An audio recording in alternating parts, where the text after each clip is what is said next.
Good morrow, scholars. Welcome to Iguana Theater, starring Iggy and Ben Iguana. There I am. How's it going, everybody? I'm terribly sorry for not recording anything yesterday. I spent the entire day getting my car worked on because otherwise I might die on the road. And yeah, so there's that. Anywho, welcome back to a series of unfortunate events, the Austere Academy. We are on chapter 9, page 133. Yeah. Aw, man. Anywho, how you guys doing? I still need to wake up. I don't know why I'm doing this right this minute. Anyway, occasionally, events in one's life become clearer through the prism of experience, a phrase which simply means that things tend to become clearer as time goes on. For instance, when a person is just born, they usually have no idea what curtains are and spend a great deal of their first months wondering why on earth Mommy and Daddy have hung large pieces of cloth over each window in the nursery. But as the person grows older, the idea of curtains becomes clearer through the prism of experience.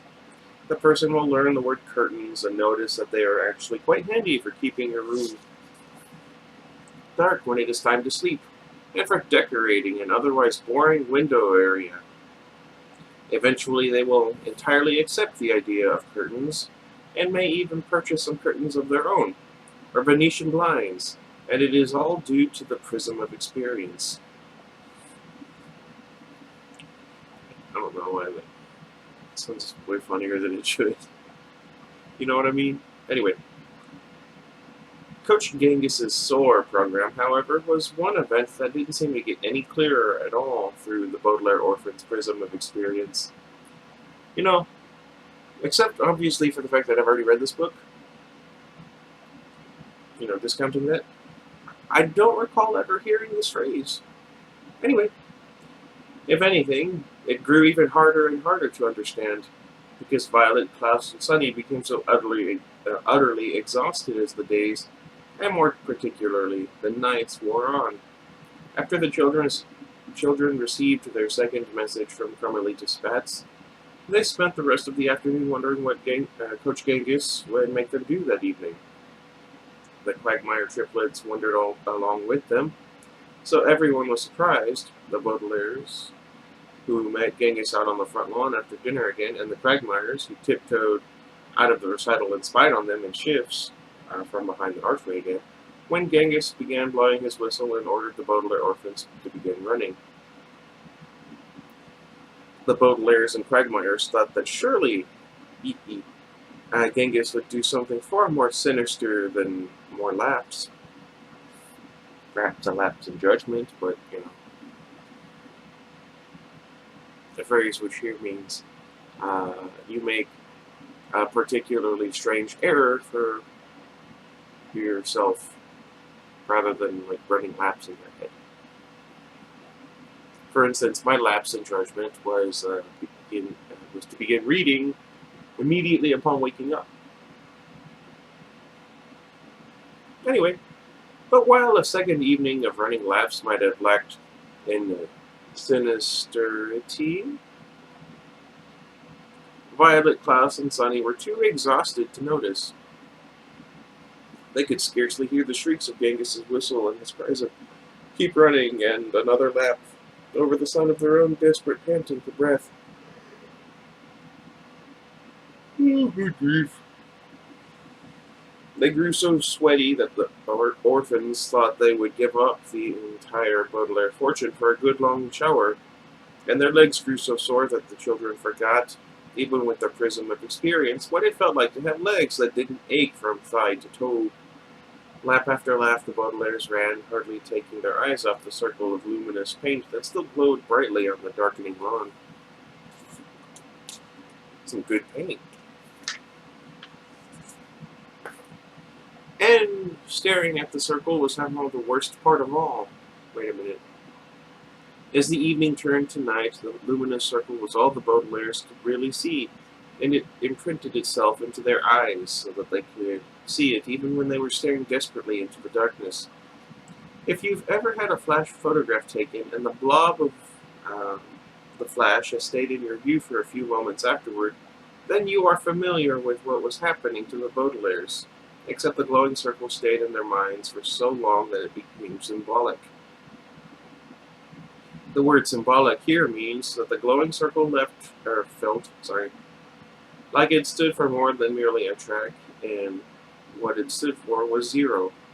The luminous zero glowed in the Baudelaire minds, and it was symbolic of what they knew of their situation. They knew zero about what Genghis was up to. They knew zero about why they were running endless laps, and they had zero energy to think about it. Finally, the sun began to rise, and Coach Genghis dismissed the orphan track team. The Baudelaires stumbled blearily into the orphan shack, too tired to even see if Duncan and Isadora were sneaking back to their dormitory after the last shift of spying. Once again, the three siblings were too tired to put on their noisy shoes, so their toes were doubly sore when they awoke just 2 hours later to begin another groggy day. But, and I shudder to tell you this is not the last groggy day for the Baudelaire orphans. The dreadful carmelita spats delivered them the usual message at lunch, after they spent the morning dozing through classes and secretarial duties. And the Baudelaires put their heads on the cafeteria table in despair at the idea of another night of learning. The Quagmires tried to comfort them, promising to double their research efforts, but Violet, Klaus, and Sunny were too tired for conversation, even with their closest friends. Luckily, their closest friends understood completely and didn't find the Baudelaires' silence rude or discouraging. Again, I wish I had friends like that.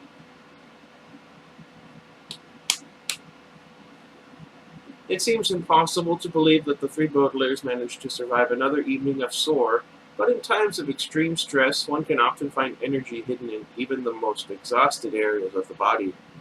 I discovered this myself when I was woken up in the middle of the night and chased 16 miles by an angry mob armed with torches, swords, and vicious dogs.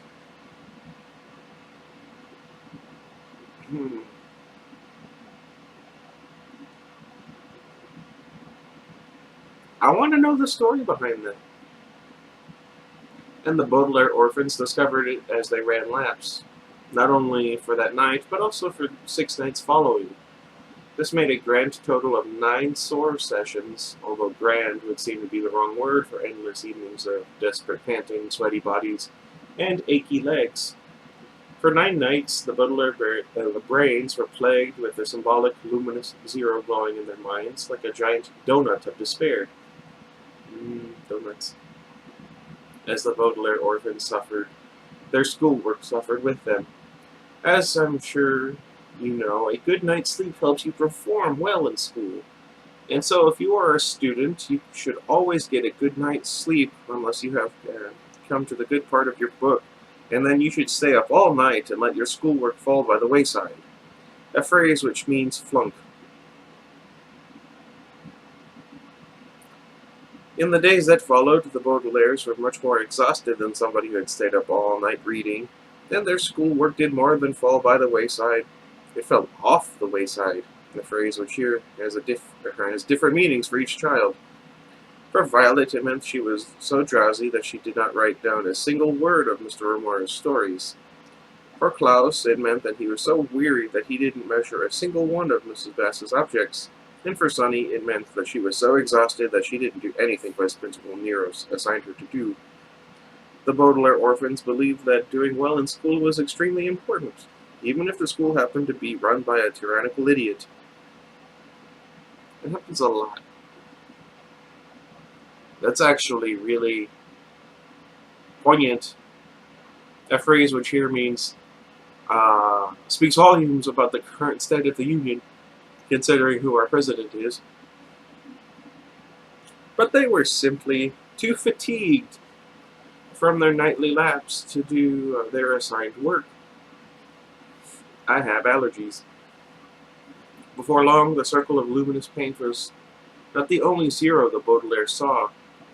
Violet saw a 0 at the top of her paper when she was unable to recall any of Mr. Remora's stories for a test. Klaus saw a 0 in Mrs. Bass's grade book when he was called on to report the exact length of a tube saw he was supposed to be measuring, and was discovered to be taking a nap instead. And Sunny saw a 0 when she checked the staple drawer and saw that there were 0 staples inside. "This is getting ridiculous," Isadora said, when Sunny updated her siblings and friends at the start of another weary lunch. "Look at you, Sunny. It was inappropriate to hire you as an administrative assistant in the first place, and it's simply absurd to have you crawl laps by night and make your own staples by day." "Don't call my sister absurd or ridiculous," Klaus cried. "I'm not calling her ridiculous," Isadora said. "I'm calling the situation ridiculous."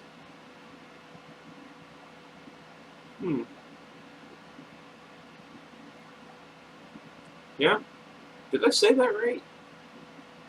"Ridiculous means you want to laugh at it," Klaus said, who was never too tired to define words, "and I don't want you laughing at us."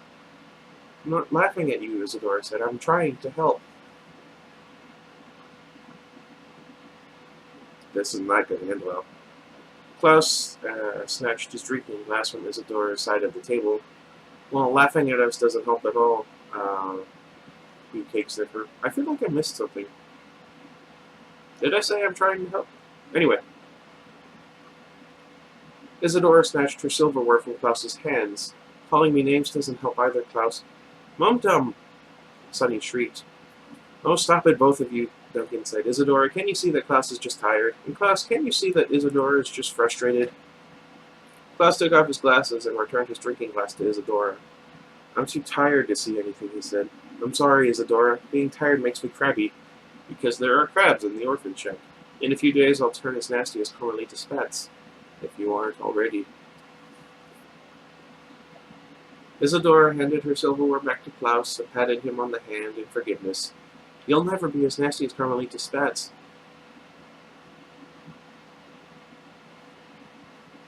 "Carmelita spats?" Violet said, lifting her head from her tray.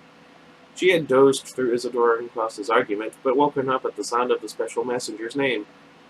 "She's not coming in here again to tell us to do laps, is she?" "Uh-oh. I'm afraid she is," Duncan said ruefully, a word which here means while pointing at a rude, violent, and filthy little girl. "Hello, cake sniffers," Carmelita Spats said. "Today I have 2 messages for you, so I should really get 2 tips instead of 1. "Well, Carmelita," Klaus said, "you haven't gotten a tip for the last 9 days, and I see no reason to break that tradition." "That's because you're a stupid orphan," Carmelita said promptly. "In any case, message number 1 is the usual. Meet Coach Genghis in the front lawn right after dinner." Violet gave an exhausted groan. "And what's the second message?" she asked. "The second message is that you must report to Vice Principal Nero's office right away." "Vice Principal Nero's office?" Klaus asked. "Why?" "I'm sorry," Carmelita Spat said, with a nasty smile to indicate that she wasn't sorry one bit. "I don't answer questions from non-tipping orphan cake sniffers." Some children at the neighboring table laughed when they heard that and began banging their silverware on the table. "Oh man, more of the cake-sniffing orphans in the orphan shack." They chanted as Carmelita Spats giggled and skipped off to finish her lunch. And so the taunting continues. They chanted while the Baudelaires sighed and stood up on their aching legs. "We'd better go to Nero's," Violet said. "We'll see you later, Duncan," and Isadora. "Nonsense." Sorry, I was thinking back to Kingdom Hearts. Duncan said, "We'll walk with you. Carmelita Spats has made me lose my appetite, so we'll skip lunch and take you to the administrative building. We won't go inside, otherwise there'll be no silverware between the 5 of us. But we'll wait outside and you can tell us what's going on." "I wonder what Nero wants," Klaus said, yawning. "Now I have to."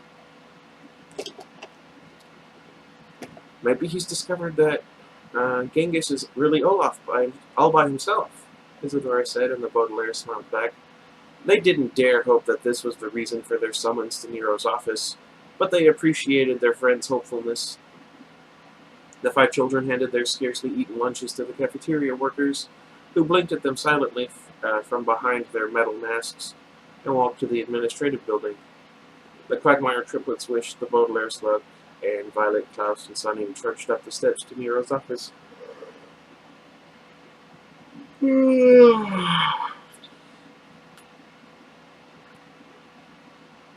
Sorry. Thank you for taking the time out of your busy orphan schedule to see me. I've forgotten his voice. Vice Principal Nero said, Darn it, I need to take some Zyrtec.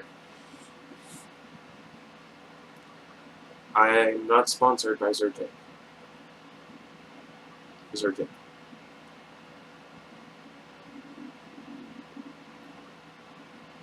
Vice Principal Nero said, yanking open his door before they could knock.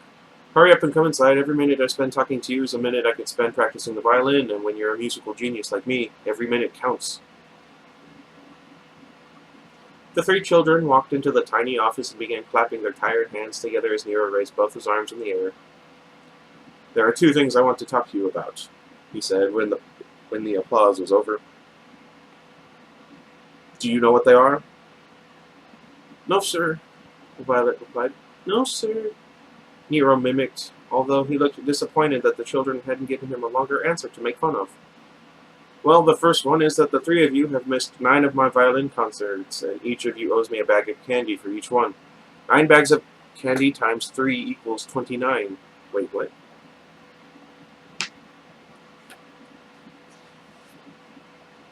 That's too much candy. And wait.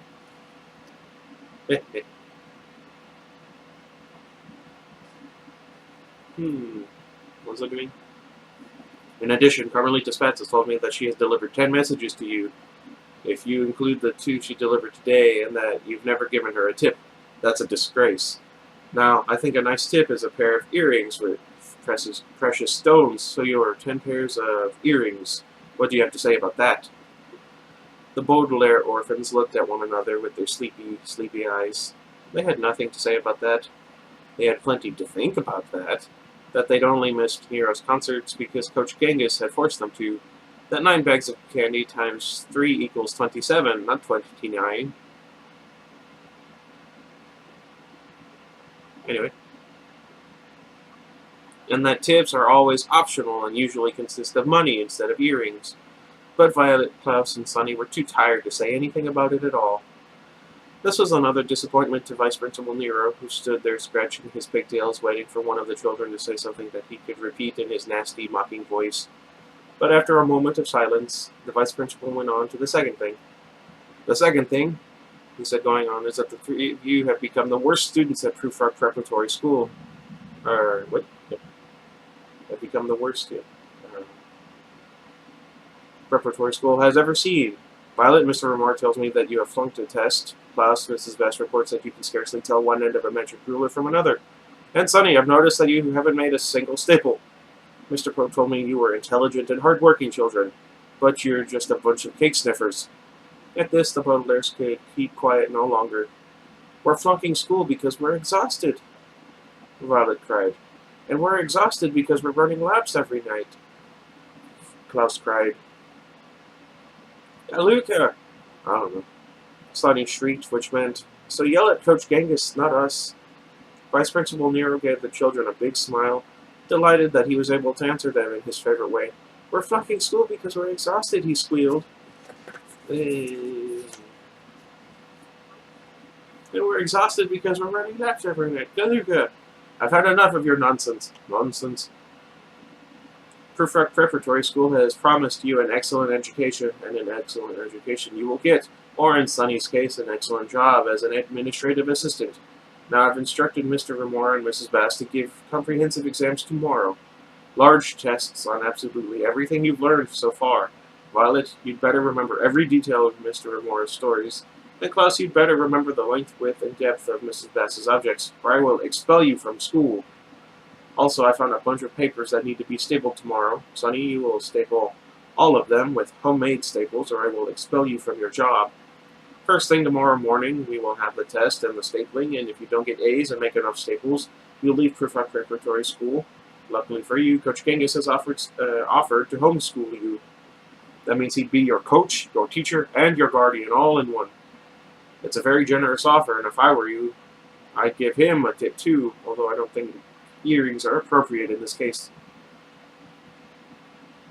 Uh-oh. We're not giving Count Olaf a tip, Violet blurted out. Klaus looked at his older sister in horror. Violet means Coach Genghis, Klaus said quickly to Nero. I do not, Violet cried. Klaus, our situation is too desperate to pretend not to recognize him any longer. If he Jew. What? Joe? Anyway. Sonny agreed. I guess you're right, Klaus said. But have we got to lose? What have we got to lose? Nero mocked. What are you talking about? We're talking about Coach Genghis, Violet said. He's not really named Genghis. He's not even a real coach. He's Count Olaf in disguise. Nonsense. Nonsense, Nero said. Klaus wanted to say nonsense right back at Nero in Nero's own repulsive way, but he bit his exhausted tongue. It's true, he said. He's put a turban over his eyebrow and expensive running shoes over his tattoo, but he's still Count Olaf. He has a turban for religious reasons, Nero said, and running shoes because he's a coach. Look here. He strode over to the computer and pressed a button. The screen began to glow in its usual seasick way, and once again showed a picture of Count Olaf. You see, Coach Genghis looks nothing like Count Olaf, and my advanced computer system proves it. Ushilo, Sonny cried, which meant, that doesn't prove anything. Ushilo, I don't know, Nero mocked. Who am I going to believe, an advanced computer system or two children flunking school and a little baby too dumb to make her own staples? Now stop wasting my time. I will personally oversee tomorrow's comprehensive exams, which will be given in the orphan's shack, and you'd better do excellent work, or it's a free ride from Coach Genghis. Sayonara, Baudelaires. Sayonara is the Japanese word for goodbye, and I'm sure that each and every one of the millions of people who live in Japan would be ashamed to hear their language used by such a revolting person. But the Baudelaire orphans had no time to think such international thoughts. They were too busy giving the Quagmire triplets the latest news.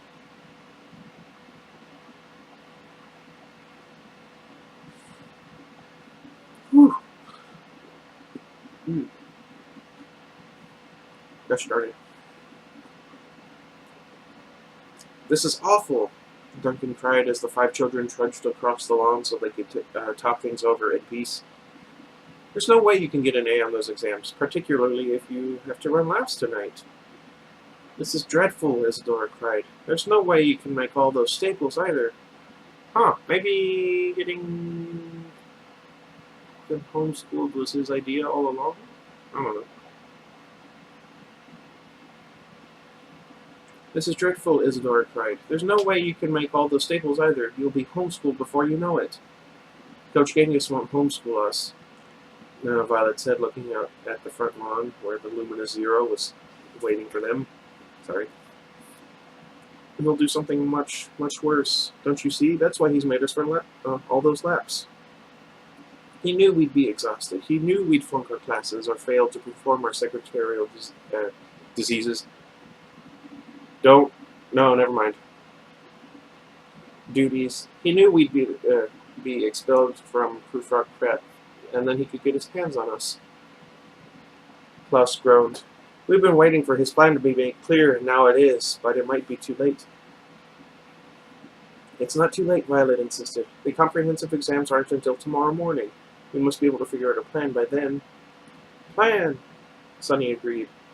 It'll have to be a complicated plan, Duncan said. We have to get Violet ready for Miss Remora's test and Klaus ready for Mrs. Bass's test. And we have to make staples, Isadora said. And the Baudelaires still have to run laps. And we have to stay awake, and Klaus said. The children looked at one another and then out at the front lawn. The afternoon sun was shining brightly, but the 5 youngsters knew that soon it would set behind the tombstone-shaped buildings and that it would be time for soar. They didn't have much time. Violet tied her hair up in a ribbon to keep it out of her eyes. Klaus polished his glasses and set them on his nose. Sonny scraped her teeth together to make sure they were sharp enough for any task ahead, and the 2 triplets took their notebooks out of their sweater pockets. Coach Genghis's evil plan had been been made clear through the prism of the Baudelaire and Quagmire experiences, and now they had to use their experience to make a plan of their own. Whew! I am tired now. I mean, I was tired when I started, but I am tired now. Anyway, let me know what you guys think. I'm going to take some Zyrtec real quick, and then I'll get started on the second video. And again, really sorry I missed yesterday. But I didn't even get to hang out with my friends last night because I was just too tired. Driving all over the place, getting car work done, finding out it wants to kill you, basically. Takes a lot out of you. Anyway, until next time, goodbye everybody. I almost said die in a car accident.